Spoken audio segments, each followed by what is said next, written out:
வணக்கம், நான் உங்கள் டாக்டர்.Umadhevi பேசுகிறேன். இன்றைக்கி நம்ம எதை பற்றி பார்க்க போகிறோன்னா, பிராங்கைட்டிஸ்ன்னு சொல்லப்படுகின்ற கபம் சார்ந்த பிரச்சனையான சளி, இருமல், தும்மல், அலர்ஜி இதுக்கெல்லாம் நம்ம எளிய முறையில் மிளகுன்ற ஒரு சிங்கிள் ட்ரக்கை யூஸ் பண்ணி நம்ம எப்படி அதை நம்மளே குணப்படுத்திக்கலாங்கிறத பற்றி ஒரு 3 சின்ன சின்ன குறிப்புகள் சொல்ல போகிறேன். இது உங்கள் எல்லாருக்குமே ரொம்ப ரொம்ப யூஸ்ஃபுல்லாக இருக்கணும்னு நான் நினைக்கிறேன். இப்போ சளின்னு பார்த்துட்டோன்னா சின்னவங்கள்லேருந்து பெரியவங்கள் வரைக்கும் வருடம் முழுவதுமே வீட்டில் இருக்கிற எல்லாருக்குமே பாதிப்பை ஏற்படுத்தக்கூடிய ஒரு தீராத பிரச்சனையாக இருக்கும். அதுவும் மழைக்காலம் வந்துட்டால் சொல்லவே வேணாம். வீட்டுக்கு சளி, காய்ச்சல், இருமல்னு ரொம்பவே அவதிப்பட்டுருப்பாங்க.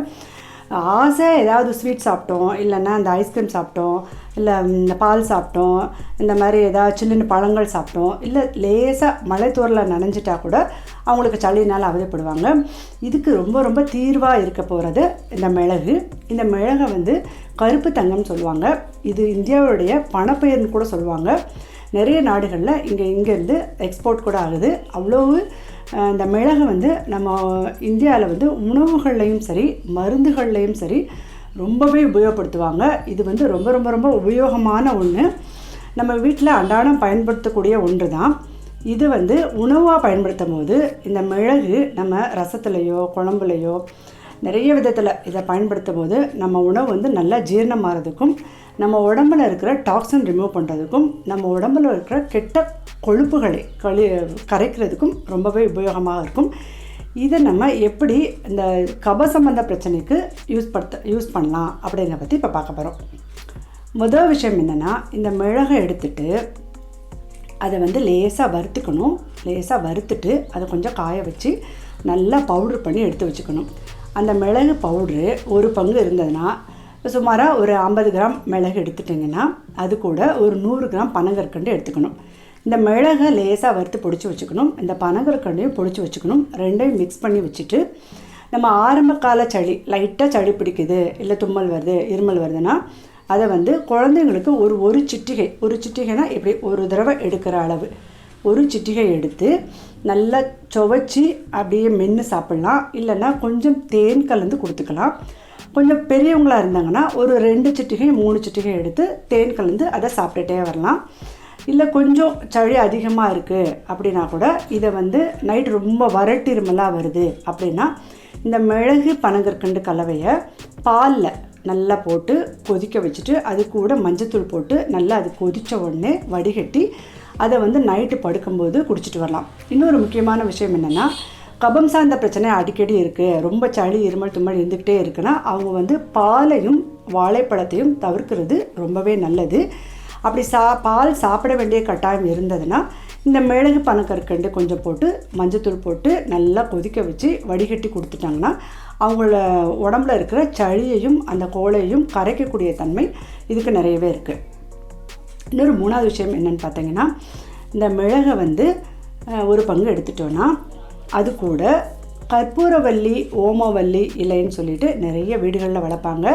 நிறைய பேருக்கு இது தெரிஞ்ச விஷயந்தான். இதை எப்படி நம்ம சளிக்கு உபயோகப்படுத்தலான்னா, மிளகு ஒரு 50 கிராம் எடுத்துட்டிங்கன்னா அதை நல்லா 1-2 பொடிச்சு வச்சுட்டு அது கூட இந்த கற்பூரவல்லி, ஓமவல்லி இலைச்சாறு, ஏதாவது ஒரு கற்பூரவல்லி இலை அல்லது ஓமவல்லி இலை அதை சாறை எடுத்து அந்த மிளகு மூழ்கிற அளவுக்கு அதில் ஊற்றி கொஞ்சம் இளவெயிலில் காய வைக்கணும். அது நல்லா காயிற வரைக்கும் இளவெயிலில் வச்சு எடுத்துட்டு அந்த மிளகு அந்த சாரெல்லாம் அப்சர்வ் பண்ணி நல்லா காஞ்ச பிறகு அதை எடுத்துகிட்டு நம்ம நல்லா பவுட்ரு பண்ணி அதை சலிச்சு வச்சுக்கணும். சலிக்கிறது எப்படின்னா, அந்த வஸ்திரக்காயம் சொல்லுவாங்க. வஸ்திரக்காயம்னா ஒரு கண்ணாடி பவுலோ ஏதோ ஒரு பவுல்லையோ ஒரு நூல் துணியை கட்டிட்டு இந்த சூர்ணத்தை போட்டு அப்படியே சலிச்சுட்டே வந்தீங்கன்னா இந்த திப்பியாக இருக்கிறதெல்லாம் போயிட்டு அந்த கீழே ஃபைன் பவுடராக இருக்கும். அந்த பவுடரை எடுத்து நீங்கள் ஒரு கண்ணாடி பாட்டிலில் பாதுகாப்பாக வச்சுக்கணும்.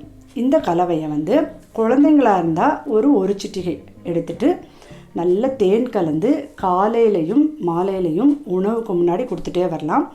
கொஞ்சம் பெரியவங்க அப்படின்னா ஒரு 3 சிட்டிகை அளவு எடுத்து இந்த கலவையில் தேன் கலந்து கொடுத்துட்டே வந்தாங்கன்னா ஒரு மண்டலம் நீங்கள் கொடுத்துட்டே வரும்போது இதோட பலன்கள் அற்புதமாக இருக்கும். இதனால் தீரக்கூடிய வியாதி என்னென்னு பார்த்தீங்கன்னா, அடிக்கடி சளி பிடிக்கிறது, தும்மல் வர்றது, அலர்ஜி வர்றது, இதனால் காய்ச்சல் வர்றது, இந்த பிரச்சனை சரியாகும். அதுக்கப்புறம் அந்த குழந்தைங்களுக்கு நல்லா பசி எடுக்கும். நிறைய குழந்தைங்க பார்த்திங்கன்னா நல்லா பசிக்கவே பசிக்காது, சாப்பிடவே மாட்டாங்க, ரொம்ப அடம்பிடிச்சிட்டே இருப்பாங்க. அதுக்கெல்லாம் வந்து இந்த மிளகு கற்பூரவள்ளி இலைச்சாரோட கலவை இந்த பவுடர் வந்து ரொம்பவே யூஸ்ஃபுல்லாக இருக்கும். குழந்தைங்களும் ரொம்ப சுறுசுறுப்பாக இருப்பாங்க. இதை சாப்பிட்டுட்டே வரும்போது அவங்களுக்கு அந்த மந்தத்தன்மை போயிடும், நல்ல பசியாகும், டைஜஷன் ஆகும், அவங்களுக்கு அடிக்கடி சளி பிடிக்கிற பிரச்சனையும் சரியாக போயிடும். இந்த 3 டிப்ஸையுமே உங்களுக்கு எது தகுந்ததாக இருக்கோ அது மாதிரி நீங்கள் யூஸ் பண்ணி உபயோகப்படுத்திக்கலாம். இது வந்து ரொம்ப ரொம்ப ரொம்ப யூஸ்ஃபுல்லாக இருக்கும். இது எளிய மூலிகைன்னா கூட இதோட மருத்துவ பலன்கள், இதோட எஃபெக்ட் வந்து ரொம்பவே அற்புதமாக இருக்கும். இதை நீங்கள் எல்லாருமே செஞ்சு யூஸ் பண்ணிவிட்டு உபயோகப்படுத்தி ஆரோக்கியமாக இருங்க. இதை முடிஞ்சவங்களுக்கு மற்றவங்களுக்கும் ஷேர் பண்ணுங்கள். இந்த மருத்துவ குறிப்பு உங்களுக்கு ரொம்ப ரொம்ப யூஸ்ஃபுல்லாக இருக்கும்னு நான் நினைக்கிறேன். இன்னொரு உபயோகமான மருத்துவ குறிப்போடு நான் உங்களை சந்திக்கிறேன். அதுவரை நீங்கள் எல்லாருமே மகிழ்ச்சியாகவும் ஆரோக்கியமாகவும் இருங்க. நன்றி, வணக்கம்.